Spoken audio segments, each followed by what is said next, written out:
Now, one of the things I want to touch on is health care. Yes. And this is one of the things that initially led me to you, the Bill Maher episode from 2 weeks ago. Honestly, buddy, I have not stopped researching in 2 weeks after watching this real-time episode. And you were talking about health care being too expensive. Yes. And the fact that it's just not working for the American people, the universal health care package that Obama threw out there, it did help a tiny bit, but it's not doing enough. It's not enough. Are you a fan of single-payer program for health care? I have to tell you, I think there are better options, but that is an option that should be on the table. That's not my first choice. Let me be clear about it.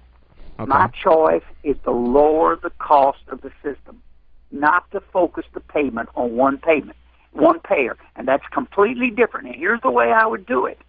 I think competition is a big part of this thing, and I think choice on the part of the consumer is a big part. We have quality health care, but it's unaffordable. It costs too much. Do you know that insurance companies are protected from competition across a state line, and that you can't buy health insurance across a state line? That's called a monopoly. Now tell me, what happens when a company has a monopoly on a service? Does the price go up or does the price go down? It goes up. It goes skyrockets. Up. Okay, that's number one. No, and I'll conclude with this, but let me make 3 points. That's number one. Number two, President Obama, he thought he had to, protected pharmaceutical companies in his bill. Now, the biggest cost of medicine for a senior like me, I'm 68, is pharmaceutical costs. And yet, President Obama protected pharmaceuticals from price discounting.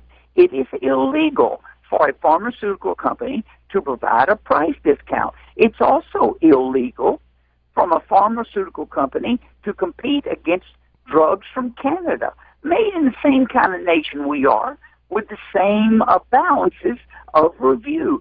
The second thing I would do was cause pharmaceutical companies to compete. They have a monopoly. We need to lower the cost by 40%. And third, I would have tort reform.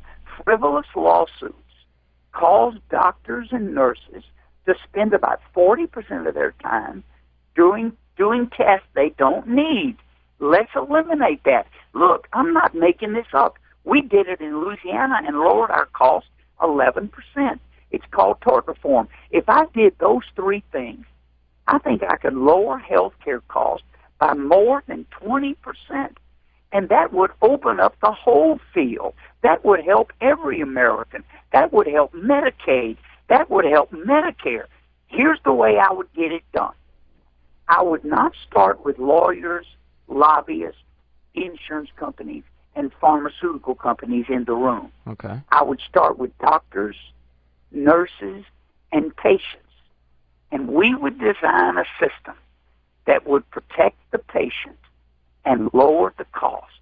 And we can do it in a single year, and I can get Democrats and Republicans to vote for it. Watch me.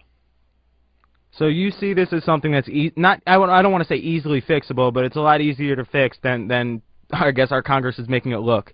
Absolutely. They don't want to fix it. But here's what they want. They want to get credit for fixing it.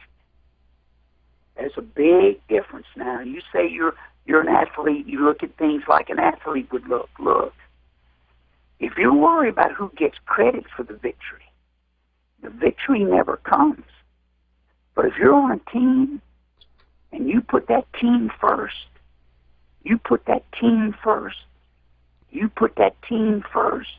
and you give that team credit, when you hear me address the Congress in my State of the Union, you'll hear me pick out members of Congress one by one and give them thanks, Democrats and Republicans. I am a team builder. That's what I do.